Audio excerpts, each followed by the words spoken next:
Hi everybody, this is Chris McCabe of e-commerce Chris. I'm an former Amazonian and Amazon merchant account consultant. I'm here with Leah McHugh, who's an expert. We're doing a pre-Prime Day session today. Leah's an expert on listing compliance and ASIN variations, avoiding duplicate listings, lots of things that have been coming up lately with account suspensions, and we've just had to go into numerous accounts lately and scrub listings. Yep, we had a fun Memorial Day weekend Right. of looking inside Amazon accounts. Right. Look for lots of signs of trouble, and when there have been account purges, Amazon doesn't always tell you what exactly you did, so we're going to talk with her today and take your questions, of course, on the ASIN creation policy warnings that some people are getting. A lot of people are getting warnings specifically for variations, and then there's the UPC GS1 issue, which we still get a lot of interesting comments about.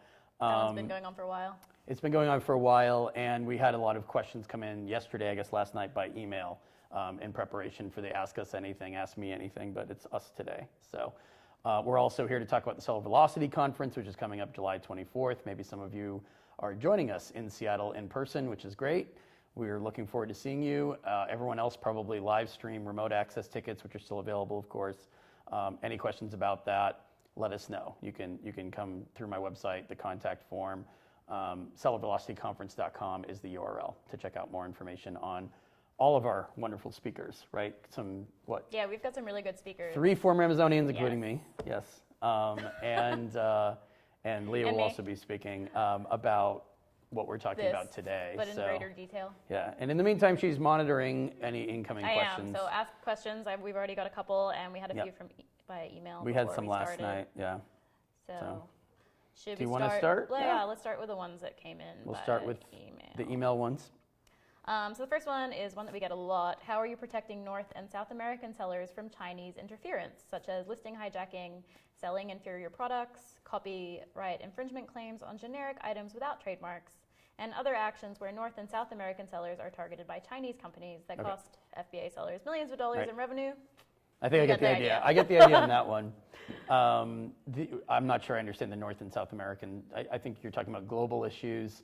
And you're also, really, you're not just talking about, it sounded like there was a reference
And then maybe if you can message and say that we're working on it. We need voice to text where what we say can appear as subtitles at the bottom. Yeah. We're good? We're good? Okay. Did you want to jump to, she's messaging somebody back if we had an audio problem. We're definitely working on it, or maybe it's fixed at this point. Just sending a message. Let us know if you can Yeah, hear us. I mean, give us another indication. I'm going to keep Thumbs talking. up. Anything? Anything coming in there? Oh, yep, good now. All right, Great. we're good. So So, to gonna go back recap to what the we've just been beginning. talking about. I'll say everything again. Let's move on to the next question. And when this is all over, I will go back through the first few. Think there are any issues on the horizon with titles and suspension The July susceptibility? 22nd deadline.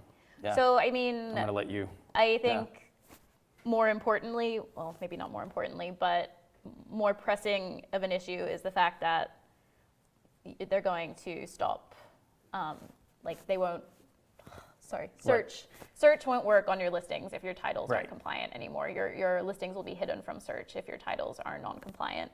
So no, I don't think that they're going to start suspending everybody on July 22nd. However, so no, I don't think that they're going to start suspending everybody on July 22nd. However, Some listings might be I canceled. think they will be hidden pretty quickly. Their algorithm works quite fast when it comes to that. So definitely want to be looking at not just the general title guidelines, but your specific categories title guidelines, because there are different requirements for different categories. And also for bundles, you're actually allowed 200 characters for bundle listings in the title as opposed to 50 in some categories. So you definitely want to be looking at that and fixing your titles just so you aren't hidden from search, let alone suspended. Yeah, I mean, July 22nd is the deadline. I would suggest doing all that now, but you're probably going over everything now anyway in preparation for Prime Day to make sure that certainly if you received a notification, you've already moved to act and remedy those problems while you're there, while you're going through all your listings, go through the titles as well, because in the last few days, I've received a lot of messages for people asking for general advice about the title changes coming up. But as she said, it's category specific. So I'm not sure how many of the people who are asking me what should I do about the titles were aware of the categories. Well, and there are general guidelines that also can affect how you show up in search. So things like using characters that aren't letters. So like symbols, you're not really supposed to use symbols in titles. Also, you're supposed to capitalize the first letter of each word. And these actually do affect how your listings rank now, let alone July 22nd. Right. So these are things that you want to be fixing and you want to be following their guidelines for, just because it does help you rank better in search. Yeah. Is there another question we can grab? Or do you want to talk about bundles for a minute while we're on the subject? Bundles and multi-packs, common mistakes? Yeah, sure. So like I said, bundles, you actually are allowed 200 characters for those titles, and that's because you have to have certain information within bundle listing titles. So you have to use the word bundle, and you have to say what is in it. So naturally, that will usually require more than 50 characters. Right. But also in bundles, something that we've seen a few times now and people don't really understand what they're doing wrong is that bundles have to have a main product. And it's not up to you to decide which one you think is the main product. The main product has to be the most expensive item in the bundle. Right. So that main product determines what the brand is when you create the bundle, and it also determines what category those products go in. Common misconception, right?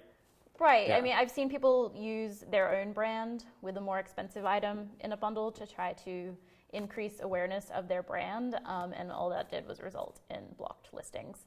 So you don't get to choose what the main item is. The main item is based on the most expensive thing. Also, putting generic items in bundles is just something that is not allowed at all. Yeah. There are a lot of mistakes made around generic items. We've also seen a lot of abuse where people put their own brand name, they get their own brand name put on a generic listing, and then they start using that to try to kick a bunch of other people off. With the brands I work with and the accounts that I consult, the generic items don't come up as much in my world, but that is an avenue of attack that you should be ready for Prime Day. If you're selling a lot of generics, a lot of times people get stuck in the notice queues, dealing with notice teams. Another quick one I can throw out that'll be happening, we expect to happen Sunday night into Monday, will be people who buy from authorized distributors who are suddenly hit with a series of IP or counterfeit or trademark complaints from the brands. And those are brands that they are buying through established authorized distributors. It could even be a distributor that's listed on the brand's website or the manufacturer's website, and they're still getting notices from Amazon saying that they're violating policies and that they have to get a retraction. People buying from authorized distributors don't seem to be prepared for that, so that's something to think about over the next 2-3 days. Be ready for an infringement claim to be submitted right before Prime Day starts, and be ready to counter that with proof of authenticity, a letter from your supplier, have all the documents ready. Right, and again, we've said this before, but the higher up the supply chain you can get, the better off you are. So if you're dealing directly with the brand owner and the IP owner, the likelihood of getting one of these notifications is a lot smaller. You want to have direct contact with the people who have the ability to report you for these things. Yeah, I mean, sometimes people buy directly from a brand or a manufacturer, and then that party is the rights owner that submits the notice claim to Amazon. So that's not a guarantee that it'll never happen. Obviously, you have to have some relationship with the brand on solid footing, and you have to be able to represent that relationship to Amazon, because Amazon's just the marketplace, right? They're not mediating legal disputes. That's not what they're there for, and they won't assume that legal responsibility. And of course, they're worried about their own liability. So, right. Other questions? Yeah, so we can just go back to the one that we did at the beginning, since people couldn't hear us quickly, about the Chinese. People were worried about Chinese sellers. Mainland China being the only place where we get black hat problems, which is also a question we've had before. Want to take that one? I'm just going to steal this. So, I mean, I can write a little summary of what I said in the first few minutes after we're done, but the bottom line is people in the US are adopting, using, copying techniques that may have been honed or perfected in mainland China. But I think it's a disservice to sellers to think that that's the only place this comes from and you can trust everything happening in the United States in terms of services. There are companies that are black hat that their entire foundation of their business, and this will be something we talk about at Seller Velocity in Seattle on the 24th, they only exist to commit black hat. Sorry. Do you want me to, can you read that? Yeah. And that's on US soil, and that might be something. We've read the articles in the media about product review abuse, about sabotage of listings, about vendor central loopholes. That might be something that the FTC takes an interest in, that there's black hat services on US soil that are operating using these techniques that were honed and perfected in mainland China. But it doesn't really matter if everyone's using it, then we're doing a disservice to focus just on China. We're aware that there are sellers on .com who are China-based who aren't following the rules. There are lots of sellers globally not following the rules. So it has some value to focus on this or that region and what particular methods might be originating from there or used there, but you're ignoring what might be happening here, and that's not going to help you heading into something like Prime Day, where you have to be prepared for anything coming from any region, any kind of attack, whether it's infringements, whether it's people leaving you fake product reviews that are negative, trying to make it look like you've padded your positive reviews with 5 stars overnight. These are all problems that we're going to be focused on in Seattle and today.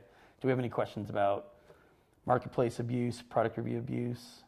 We actually don't, but we did get one of those the other day around like what emails should you be sending out in the lead up to Prime Day and post Prime Day. Right. So, and obviously I'm an advocate of if you lose an ASIN, you have to appeal for that ASIN to be reinstated. Of course, there's policy teams you have to write to. They usually ask for a plan of action. I've talked a lot about that publicly, and I can talk about it more today. But if you know that you're being attacked and you have a pretty good idea who the attacker is, it's worth spending a few minutes asking some questions about how to report that seller. If you know the service they're using, if they're not doing it all themselves, they're using a black hat service, it's worth figuring out the best ways to report the service to Amazon and the seller to Amazon. Will you get a lot of mileage out of reporting a seller on a guess? Probably not. You can't suppose that you know who it is. You have to have some evidence, of course, otherwise abuse teams will ignore it. But if you have good material to report, which I've worked with some people who had excellent information, and Amazon's not taking action on the seller, that is the foundation of an escalation. You're already probably escalating the ASIN reinstatement case this weekend because Prime Day is only, or next week, Prime Day is only 48 hours. If it hits you on Sunday, you can start by sending something to seller performance or product quality teams, but they might be overwhelmed with yeah, this is overloaded unfortunately not a great email time to be queues. contacting those teams Yeah. because I'm they're expecting going to to be do- overloaded. right. Actually, all of Amazon's teams are going Right. to be overloaded over Prime Day. through Tuesday evening. So I mean, I'm late into the evening. I'm expecting the next 4 days to be doing numerous escalations, and I think everyone's going to have to not call seller support. If you can, get a quick case number for them and report it there, then fine. But that's the only time you should spend dealing with seller support. Maybe they can give you some information about the nature of the attack. I've seen some positive signs lately that they have been able to pinpoint, yes, this was a mistake by the catalog team. Yes, these are changes to your listings that shouldn't have happened. Maybe they give you some information about how it happened or what team was involved. You can use that to report to abuse teams, and if they don't follow up, which often they don't, we did have a question that's, somebody says they never reply, they never act on anything. You can still report above abuse teams or around abuse teams to other teams that the abuse teams have received all the information that they needed to take action, and they haven't responded or they haven't done anything. Right, that's what the escalation process is for. And obviously escalations in terms of reporting abuse, escalations in terms of getting responses and action faster from seller performance, from product quality, especially from notice teams that often don't respond at all or respond with generic canned language. These are all things I'm going to be focused on during my talk and my presentation at the Seller Velocity Conference in Seattle. All right, we have some more questions. Yes. Retail receipts are not sufficient to remove counterfeit complaints? Question mark. Historically, they were. They haven't been enough for a lot of people that have been contacting us lately. Part of that is because Amazon now insists upon information to verify your supplier. They want to be able to make a phone call, talk to a person. They want to be able to see the link to their website and maybe even see the title of the person, like a sales manager. If you're buying retail receipts, if you're going to a retail outlet and buying there's really no one for Amazon to call, and the link is really just to a store locator, I guess. Right, there's no way for them to verify that you actually purchased from these people, and also there's no way for them to verify what happened to that inventory before it got in your hands. So it could have already been purchased by somebody and returned, it could have been opened. Resealed returns are common in the retail world. It's not necessarily your fault. If it's been resealed in a careful way and it looks like it's new and you bought it new and you sold it new on Amazon, but we all know that returning things to the Best Buys and the Costco's and the Targets and the other places in the world often result in they open it, they check it out, it looks new, it looks good, not damaged, they put it back in, they sell it as new. It's one of the drawbacks to arbitrage, and obviously Amazon has correlated or is aware of, let's say, the number of inauthentic complaints that come in against items that are sourced by RA or OA on online arbitrage, the number of condition complaints, the number of authenticity complaints. So they just, don't seem to view arbitrage type sourcing as objectively as they would something from an established wholesaler or an authorized distributor. And then to confirm, Amazon doesn't require test buys for infringement claims to consider them valid? They're supposed to require test buys. They've been deluged and underwater from people claiming counterfeit brands, buying from people, or not buying from people and claiming counterfeit. Well, and honestly, I think that's the way of the future. If you're looking at their Project Zero, that doesn't even require any oversight on Amazon's part. That's just a seller being able to delist another seller's product. Right. So I think going forward, they're going to be less and less reliant on test buys, unfortunately. There's a major increase in the amount of messages about Project Zero lately. I mean, clearly there's something big in the offing, which is it's a pilot program, and it's invite only in terms of the brands. I'm sure, like every other pilot, they'll take some small brands and some bigger major brands and include them in the pilot, just like anytime they've done seller account pilots, they've taken small sellers and large sellers and included them. Just to get kind of a breadth of knowledge and experience, and to send them surveys to submit in terms of their feedback, so they can tweak the program until it goes live and it's invite only for everybody that they invite to reject or accept. So Project Zero, and just the fact that, as Leah mentioned a moment ago, when all you have is a retail receipt, you're distant from the brand. You have no real relationship to the brand that you're selling. And as we all know, with the way notice infringement claims work, brands are only too happy to submit these infringements against resellers that they don't know or recognize. Sometimes even people who are buying from authorized distributors, as I said earlier, they don't know your company name through the supply chain and they're not able to match it against your storefront. They don't know who you are, bottom line. So they submit infringement claims against you. Even if you can eventually sort that out and reconcile things and get a retraction from them, you've probably lost days of sales. You've got a strike against your account that's difficult to resolve, and you might even be suspended at that point. So. This next question's kind of long, so I'm going to try to truncate Parse it. Can we skip to a shorter one? I do not have my brand registered. No. Our product are about the same as all of the other ones of these on Amazon. Okay. However, I've been attacked repeatedly, sometimes with a Chinese free email account, and Amazon only responds with the same form response. So how do I combat this? You get brand registered. We're entering, I know you have a lot of thoughts on this topic too, but just really quickly, we're entering into or we're already in a phase where you can't just test a product that you haven't trademark registered and brand registered. Those days are over. You'll just get attacked relentlessly, or someone else will register the trademark and start messing with you that way. Brand registry is one of the main tools you have to protect yourself as a brand on Amazon. And these days, not just Prime Day and not just Black Friday, Cyber Monday, these days you need as many tools to protect yourself as possible. We've created a whole conference around it for this month in July. So, but you've worked on a lot of escalations with brand registry and brand registry is also sort of a mixed bag as far as Amazon teams go. For a while, they were responsive, pretty much the only responsive team. Unfortunately, everybody found that out, and they've also been inundated with cases.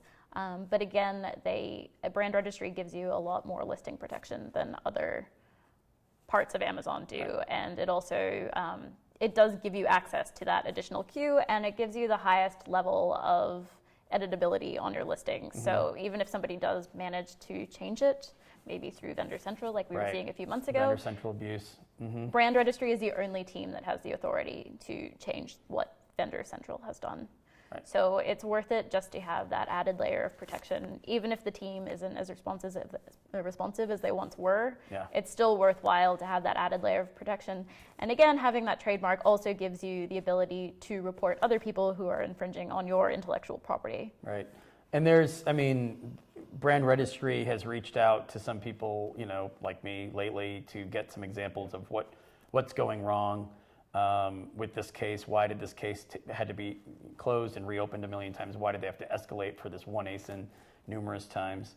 And they are trying to weed out some of the bugs and problems with brand registry. But as Leah said a moment ago, it's like any popular email queue to a policy team. Once everyone's doing it, then they're clogged up and backlogged, and it takes them longer to respond. They might not respond with a detailed answer that you're looking for, but it is important to keep that avenue of appeal alive and well, because you may need 3 or 4 different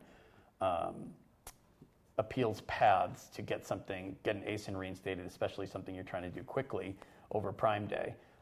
Emails to policy teams, you might be escalating to Jeff, right? The Jeff at Amazon email, executive seller relations, on top of a ticket with brand registry that you open, and then you have to end up escalating to brand registry. You're often looking for anecdotal paths as well. If you know Amazonians who have helped you in the past, you're reaching out to them and saying, hey, here's my brand registry support ticket number or escalation case number. Here's the date and time I wrote to seller performance and then wrote to executive seller relations.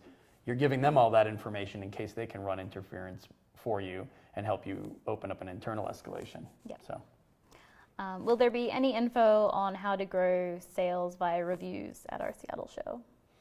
We're going to talk best practices. So one of our sponsors, Ecom Engine, I've been doing some compliance videos with them. They're very high on best practices for reviews, solicitation.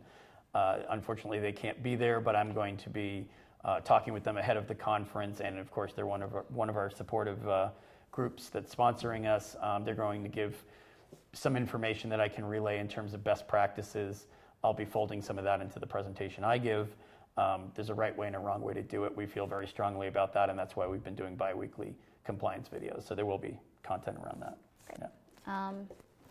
In regards to symbols and titles, does the percentage sign count?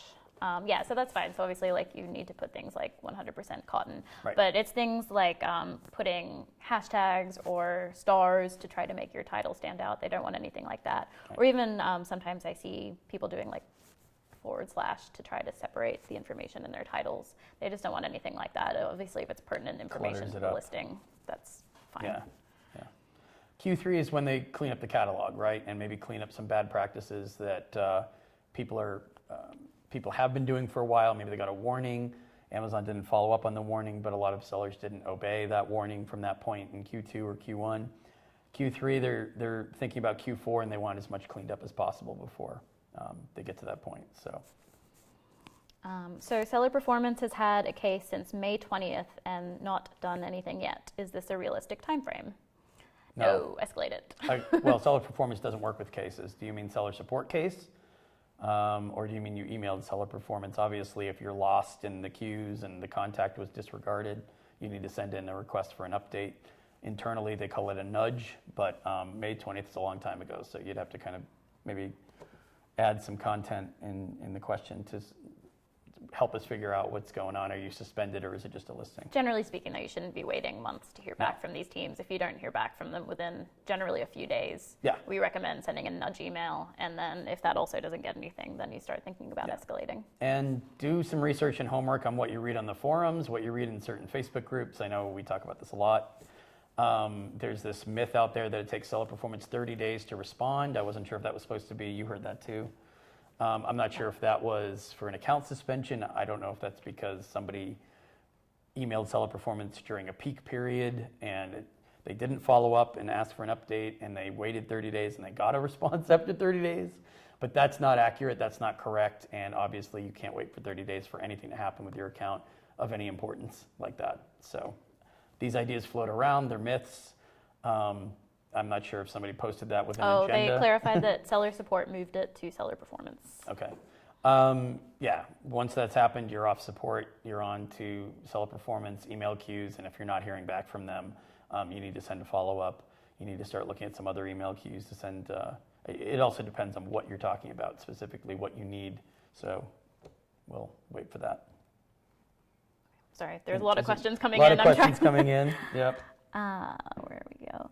What is the purpose of the account health team at Amazon, since they seem to have no direct contact with seller performance decisions? That's an excellent question. That's interesting. This was something that we came during the Prosper show, we came up on a team that was there that was working with account health, let's say, and we asked them a very similar question. We asked them the exact same question.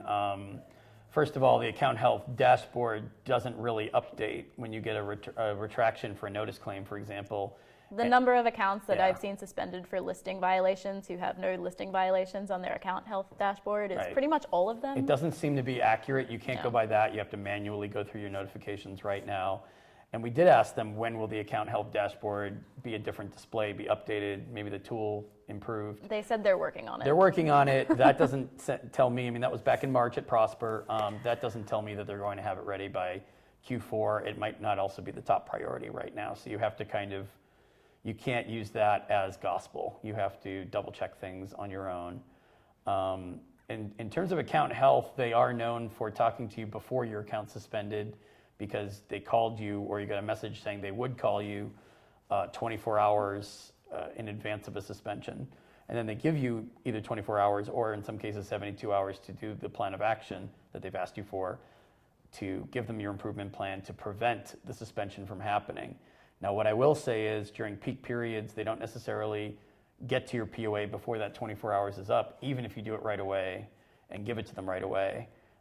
It might not get into their hands right away. They might not have time to review it within their SLA, service level agreement, within their time frame that's promised. And seller performance, if they're really backed up, might not get to it even within the 72 hours. So take it with a grain of salt if they tell you that they're going to get to it within that period. Make sure your POA is really good before you get it to account health. What else would you say on this? Account health? They can be useful if sometimes they can give you useful information, but I wouldn't be relying on the account health dashboard or that team if I could help it. they may be asking more about the team than the dashboard. They can be useful for causality. What are the nature of the complaints that you want me to address? Because I went through my notifications and I went to the additional information section and it's always blank. And there's no information there about the nature of the buyer complaint. Sometimes they're helpful with that. I don't think they're as helpful when it comes to giving you pointers and feedback and recommendations about the POA that you've sent them, because I've seen a lot of generic advice coming back from account health. I've seen advice about add some language about your customer service improvements, which didn't have anything to do with the suspension at all.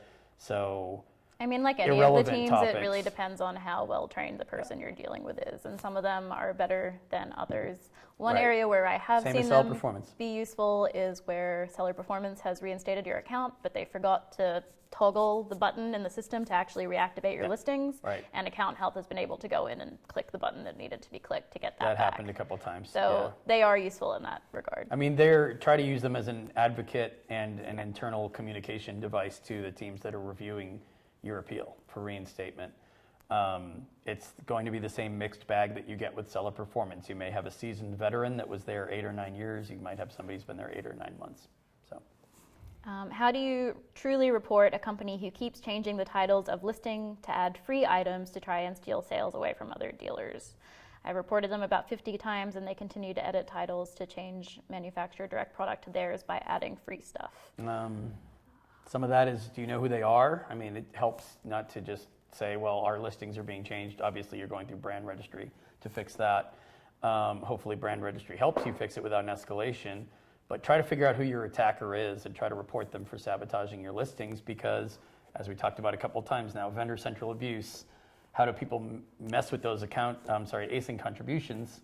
They're using catalog and they're abusing it and manipulating it. You can also report it directly to the catalog team through seller support. There's you answer a bunch of questions through their support log to actually get to the right team. Get to catalog. And it asks you specifically what part of the listing is incorrect and needs to be changed back. Right. And we have actually seen performance notifications with that specific information in there. So they are actually sending warnings and blocking listings based on those kinds of reports. Yeah. Brand registry, catalog. If it happens during Prime Day, you're going to want to use all of these tools at the same time, pretty much, because you don't have time to wait for responses. And they might just send a response after 48 hours saying, we're still reviewing this, we'll get back to you. There's a lot of lost time there, and you don't really have time to wait for it. That's why escalations will be spiking. So. My What's up father next? is the brand owner and Amazon account is in my name. How can I be ready for a counterfeit claim? Well, hopefully your father isn't going to claim that you're selling counterfeit goods. Well, they're saying there's a misalignment in the information, I guess. So, but it's brand registered? It doesn't say. Okay. Obviously, Either way. we're assuming that you're brand registered. If you're brand registered and somebody says that you're selling a counterfeit version of your own product, your first response is going to be to take all the information you have about your brand, about your company, about the items, where they're manufactured, all documentation like invoices, have that all on hand. Anyone who sells anything on Amazon ever needs to have an invoice ready to go in case Amazon asks for it. Having a link to your supplier, manufacturer website doesn't hurt. Information about the brand, the trademark registration and so forth. When you brand registered, you have to go straight to brand registry and say, this is nonsense. This is obviously a fake attack against my brand. We've got proof that this is our brand. We're not selling fake versions of our own brand. This person's trying to use buzzwords and get us picked up by an automated script that says we're selling counterfeit products. We're not. We're selling a brand that we've registered. So. This one's for me. Yeah. Are variations in pattern or print considered a color variation theme? If not, how does a seller offer variations in pattern or print within a variation listing if we can't use color? So I would have to see the actual products, but I would say that would be a color variation, unless it differs in some way other than just the pattern. For example, if it's clothing, maybe it's a different fabric, and in that case, color wouldn't be an acceptable variation theme. You would need to either have them as separate listings, or maybe you could get away with color and style. Do people misunderstand variation themes? And where do all the variation mistakes come from, do you think? Not all of them. I know they're different, but misunderstanding variation themes? Is that what it is? Sometimes How they work? It just, I think often it's often a mistake, so somebody just chooses the wrong variation theme Okay. accidentally. But it's also, like I was saying, if it varies by more than the variation theme, that can get you into trouble. So people try to fit things into variations because more people will see them. But unless it's exactly the same in What's the any way other than the theme, Right. then it's not an acceptable variation. And some categories let you have And- 2 variation themes, so that Right. so you can have color and size for clothing. But unless it only varies in those specific ways, it Right. shouldn't be in a variation family. Or you maybe need to We've seen- change your families around so they fit better. We've seen the warnings for the last 2 years, but now they seem to be more serious, maybe because it's Q3, but they seem to be more serious about suspending for this. Well, and it's a tough one because a lot of people go off what they see on the marketplace as well. And Right. Misleading. there are a lot of incorrect listings on Right. Amazon. So just because you see another seller listing things a certain way does not Excellent mean that it is point. correct. Excellent point. That's something we hear all the time. We see tons of people doing this, which means automatically it's okay and it's compliant, which is never the case. There's inconsistent enforcement across policy teams. A lot of what Amazon does is, in terms of enforcement, is reactive, which means until somebody flags it and puts it in front of an investigator, it may stay live on the site for a while. It's been that way for years. There are some proactive scripts and tools that they put together that'll grab bunches of listings. I mean, we've seen thousands of sellers get the same message in a particular day, and I know that happens, but in the case of listing violations like this, there's always going to be people on any given day who will be doing things live on the site that are not compliant. Don't use that as your yardstick for this stuff. Right, and like I said, we've been seeing an increase in this, but I think a lot of that increase is from sellers reporting sellers. Yeah, anti-competitive behavior. I mean, this is right before Prime Day. This is going I to would be a big argue deal. if the listings are incorrect, it's not really anti-competitive behavior. True. But- No, but I mean, people will be looking for a reason. Maybe Sure. I'll say it differently. People will be looking for a reason to take down their competition through legitimate and illegitimate means. But don't let yourself be exposed to a legitimate claim like that as well, or report of those types of listing violations, because you may be benefiting from putting that product in front of more buyers, more eyeballs, and Amazon doesn't want that anymore, right? They're cracking down on this for a reason. So if you're not the person who's in charge of creating listings, if you've delegated that to an account manager, somebody that you've hired for this, make sure they are monitoring policy pages and staying up to date and current. Right, and if you're using a third-party application, something like Channel Advisor, what's the other one? Zentel or yeah. Right, it's still up to you to put the correct information within Right. those files that they then push to Amazon. So you still need to know what is and isn't allowed for listings. It's always the seller's responsibility. If you're suspended, you write a plan of action, POA. You can't point fingers. That's the best way to get denied and have the investigator not read it. It's the same with product reviews messaging, right? It's not, well, we use this company, Right. and well, okay, that's just a tool. I mean, did you change the messaging template that they gave you? I mean, So it's absolutely worth instituting Yeah. manual checks for things that you're automating, just Yeah. to make sure that they are in compliance and that they are pushing that data correctly. otherwise you're taking a risk. Yeah. My Amazon account was recently suspended due to bogus IP claims, and I've been trying to get it reinstated for almost a month now. Do you know how long does it usually take? It could take a very long time if you're not able to get through to the notice teams with notice disputes and contest those IP claims. Would have to kind of talk a bit more about why you think they're bogus. Are you 100% certain that they're bogus? Have you had a qualified, let me emphasize, qualified IP attorney go over that material with you? Because you might be making a legal judgment that you're not really qualified to make. I'm not an attorney, so I can usually eyeball things, but that's not enough, right? You have to know for a fact that you're disputing it because it's 100% false. Otherwise, Amazon will disregard any appeal that you send in. They also want a good plan of action just for why are you attracting IP infringement complaints at all, generally. I mean, is every infringement you've received bogus, or are you just saying that the ones that got you suspended were bogus? Have you received others aside from that? It just doesn't look good.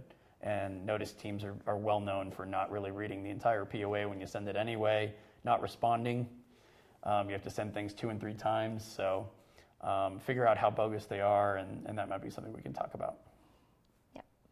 Is there any way to write a successful POA when you only have retail receipts to go against counterfeit claims? Yes. Yes, there are. Yeah. I mean, a retail receipt should be accepted as proof of authenticity, and it maybe was in the past. Amazon's just making it harder for people who present that kind of information to get reinstated when they've been accused of counterfeit or IP complaints. Generally speaking, if you don't have the documentation that they want, what you need to do is show that you will have what they want in the future. Right. So you need to show that you have found new and better suppliers, either for those products or you won't list those products anymore and you have new and better suppliers for different products. Yeah. But you need to show them that going forward, you will have the supply chain information that they want. Or even That's how you can get the Yeah. account reinstated. You've got better supply chain, better sourcing, and you might even sell those items again in the future. But you have a better source for them that's easier to document and meets Amazon's criteria. We understand it's complicated and it's confusing to have counterfeit complaints against something that you bought at a major brand you bought at a store that is known for selling that major brand. But that doesn't necessarily align with what Amazon wants to see from you in terms of proof of authenticity. And when it comes to safety complaints and proving authenticity, Amazon just wants more and more and more all the time. And if you lack that documentation, you get stuck. Another one we've come across recently is how do you prove authenticity of the products that you yourself manufacture? Yeah. They don't accept self-created invoices. They do not. That's an interesting problem to have if you're making the items Right, yourself how do you at home. prove? Yeah, so you have to hire a company to be your manufacturer, but you're manufacturing your own stuff. I'm not sure I don't know if we have a solution for that yet. It's interesting messaging that they send. It because is. What if you really make your own products? You're not having them made for you. I mean, So I guess in that that's a work in situation, you could progress. set up a separate company for the manufacturing Yeah. to invoice your selling company. Yeah, I mean, So you have the paper chain that they want. that's something we can talk about as well at the Seller Velocity Conference if you're attending in person or remotely on July 24th. We're going to have great solutions for a lot of very well-known problems. We're not going to be able to solve everything. Some of it is a work in progress on Amazon's side, and we're just nudging or pushing them to review things a bit better, send out higher quality messaging.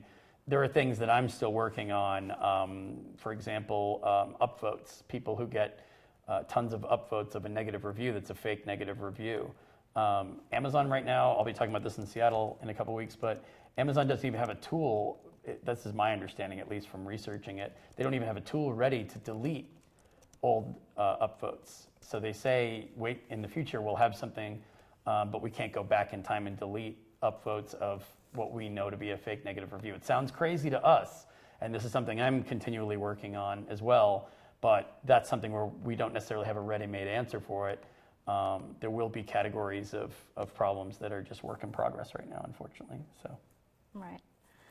How do you handle a seller who has multiple FBA offers on the same listing? I have reported several times in multiple Amazon. accounts.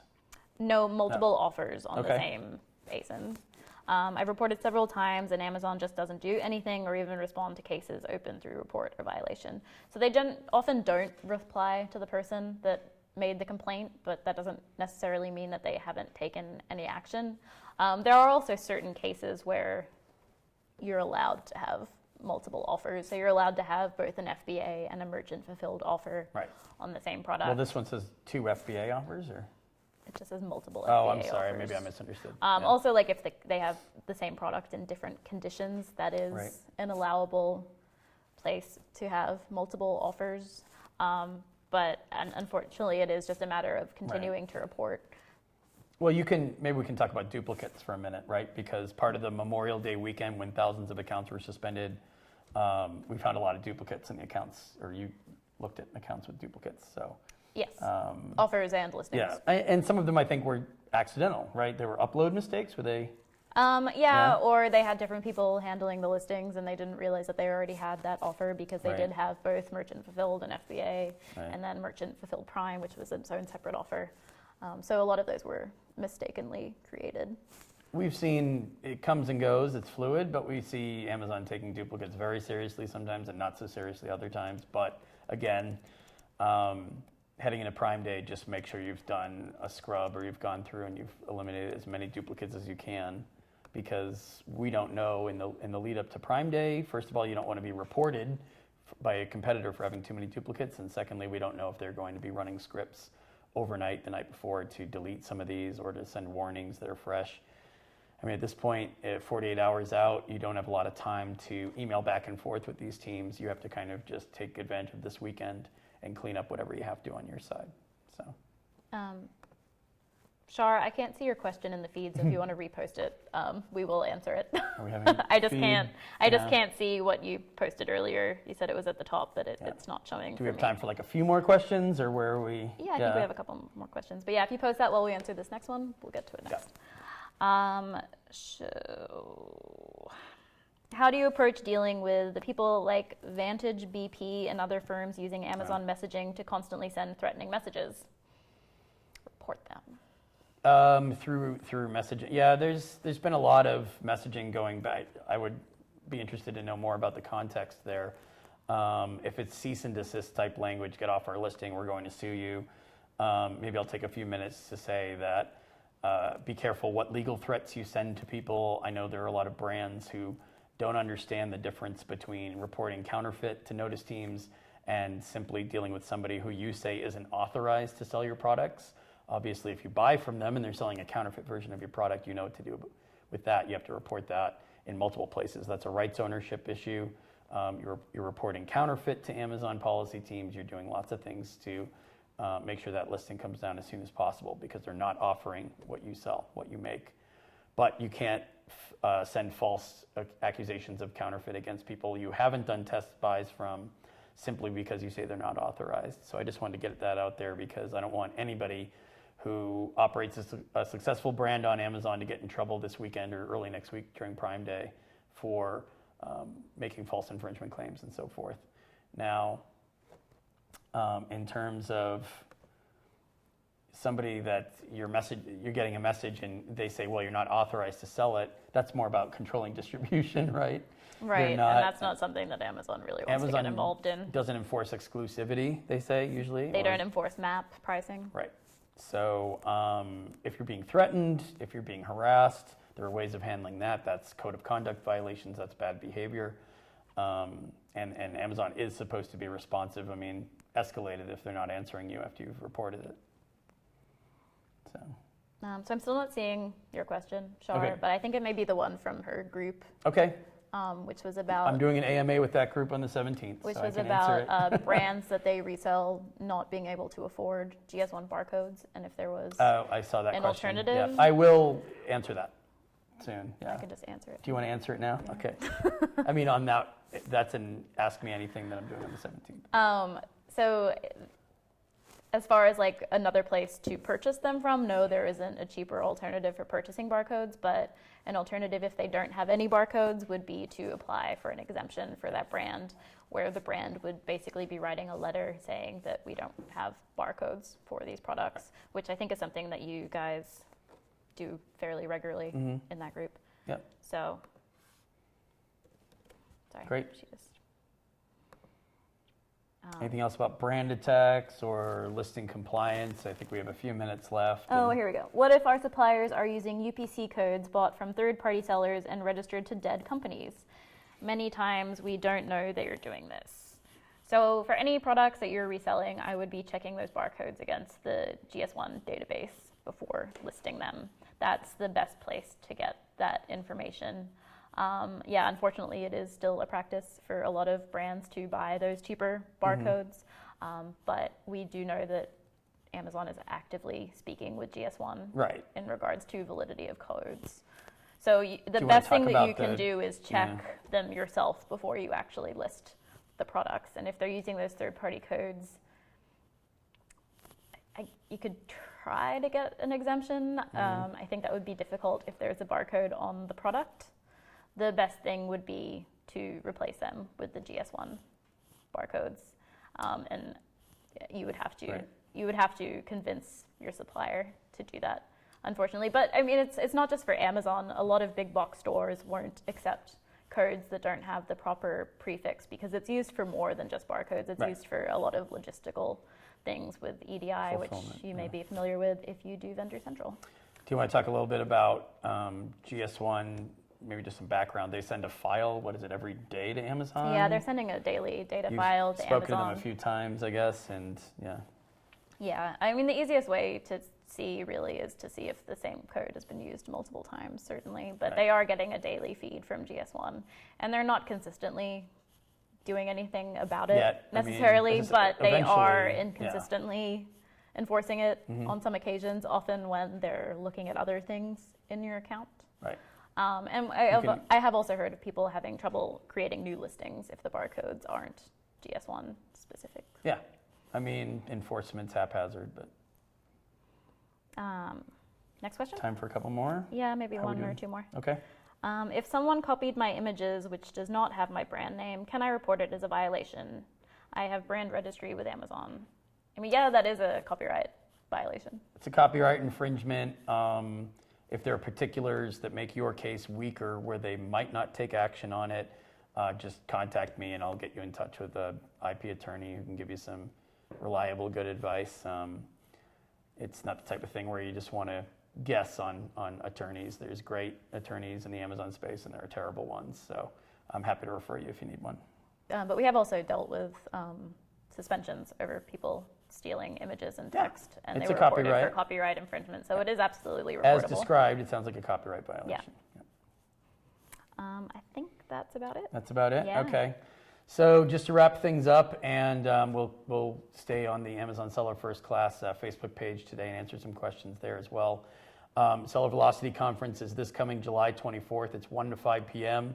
If you're in the Northwest, if you're in Seattle, we still have some tickets available. Feel free to join us in person. We'll have Leah McHugh, James Thompson speaking as well, former Amazonian. Jason Boyce will be there talking about his client experiences. And we'll also have me talking, and Stan Friedlander is joining us. Yep, he's a former vendor central manager. So that's a good new speaker that we're announcing. And people can also, if you're not in Seattle, you can attend with a live stream ticket. So if there are any questions about any of this, catch up with us on sellervelocityconference.com. You can get to me through the contact form on my website, which is ecommercechris.com. And of course, we're able to answer questions about the event and any of the topics we've covered today. So thank you for joining us. Have a good Prime Day. Yeah, happy Prime Day.